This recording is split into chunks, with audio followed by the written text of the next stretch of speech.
What is going on, you guys? AK40 Kevin here in the Gamer Heaven. Today I'm going to be walking you guys through the best settings for the Razer Tartarus Pro. This thing has optical switches which are light based, so it does not have traditional clicking mechanical switches. They are a light beam that actuates when broken. Besides that, there are some other pretty unique features to this one-handed keyboard, and setting it up can be a little bit tricky as there aren't really any other keyboards out like it, so there's really nothing to compare it to. And the tutorials that I've seen on YouTube, well, there are none. There was one, and it was not great. So let's get into this thing.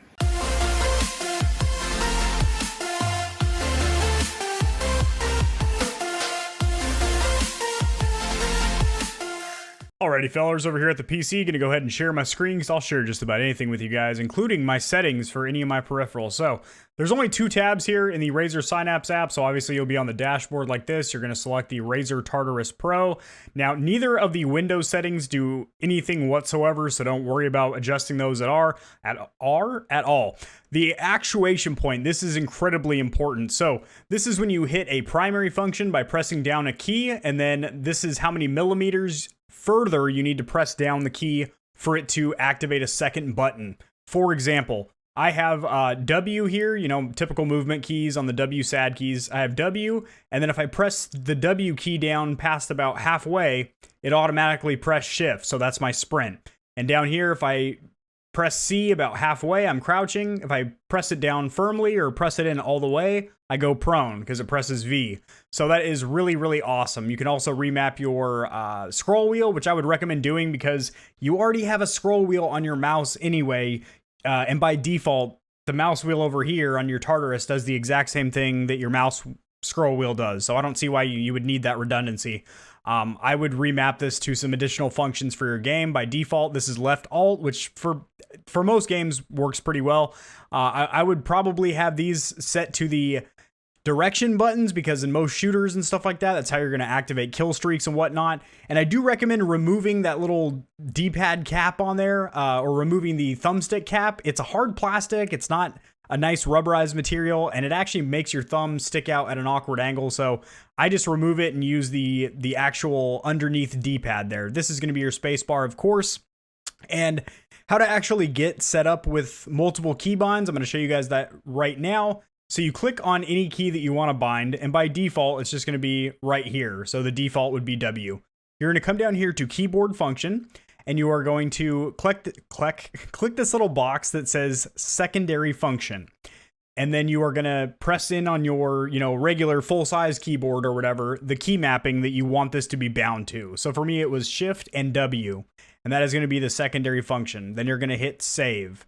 Now, unfortunately, with this keyboard, I did say this in the review, and it's a huge problem. It really does hinder the value of this otherwise awesome product, and that would be the fact that you actually hit the secondary function very, very quickly. So I'm at about halfway through the button press when it hits my secondary action. When I have it set all the way to be bottomed out, so you should be at the very bottom to where you're, plastic on plastic. You're at the very end of the travel with your key, right? But this thing, halfway in, my guy will just start sprinting like he's in a freaking marathon, or same thing with the crouch. I'm barely pressing C. I get to about that 50% mark, my guy drops down like he's about to take a nap, which is crazy. Razer needs, this is a simple software update or patch. This has nothing to do with them making tweaks to the hardware.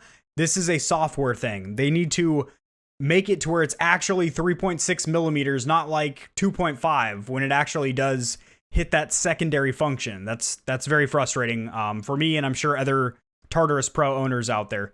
So over here you have Hypershift, which basically is a secondary set of keybinds. So if you want like this button right here, you press this and it'll go to your Hypershift, and this will allow all new keybinds. So if you play an MMORPG where you have a ton of spells and abilities and binds, you just press that button, and you can press it multiple times, and you can go through several key maps. You could basically have like 7 different key maps if you need that many keybinds or that many available keys for you. Generally, most people that I've noticed, including myself, that play with a one-handed keyboard, it's because they are first-person shooter players, and you want all that additional mouse space by just being able to take your full-size mouse and push that up out of the way and use the one-hander. But there are, people that play MMORPGs with a one-hander, and this is good for you guys, the Hypershift here. So lighting, this is obviously the RGB. I would leave it at 100 because it does not really get that bright. I'll have some B-roll playing for you guys on screen here right now. It's doing a basic fireplace rotation or effect. Now, keep in mind, if it's a wireless device and it's not corded, so you have a wireless mouse or headset or something like that, the brighter that your RGB is, and also the more advanced the effect is. So instead of just a solid color or maybe going through the spectrum, it's doing some kind of like pulsating pattern or something. It's going to take up more battery draw. But being as this is a wired keyboard, it doesn't matter whatsoever. I have it maxed out, and it's never so bright that it's disorienting or distracting me from my gameplay. Again, you don't have to worry about any of this power saving stuff over here because it's wired. Now, if you do prefer to have it turn off when your monitor goes off to where you're, actually, I kind of like that. I'll leave that checked. So whenever your monitor blacks out and goes on standby from not touching your PC, your keyboard will also turn off. So that's kind of nice.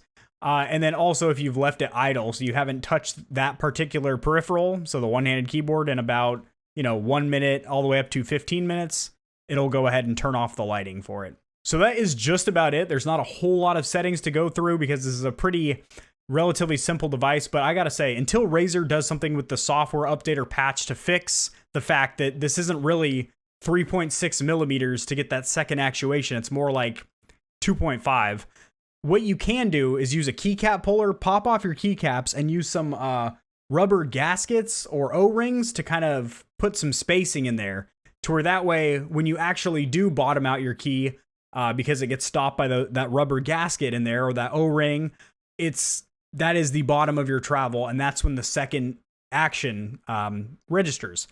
That's just something we can do as the average consumer until Razer fixes this. I know we shouldn't have to do that, but it's a little workaround so you don't have all this dead slop where there's absolutely no extra actions happening with all this extra key play. It's very frustrating. It really is. But other than that, it is a great product. I gotta say, it's dead silent. So for somebody that streams or even chats over Discord with buddies, there's no mechanical clicking, which is really cool. The keys feel pretty satisfying. I wish they had a little resistance and maybe even a tactile click to them, but that's not how it works. They're light beam. They're not a mechanical switch. Ergonomically, it's incredibly comfortable. I've gamed with this thing for literally hours on end and had no fatigue whatsoever. I think it looks very good cosmetically, very handsome. Spacebar works phenomenally. The scroll wheel has a good resistance to it, good distinct steps. And it has a 2-year warranty from Razer, good customer service. Alrighty guys, if this video was beneficial for you guys, make sure you shove a thumb where the sun don't shine. Go ahead and tallywhack that subscribe button. Give a little attention to that notification bell as well. She's been getting neglected here recently. And I'll see you guys in the next video. Peace.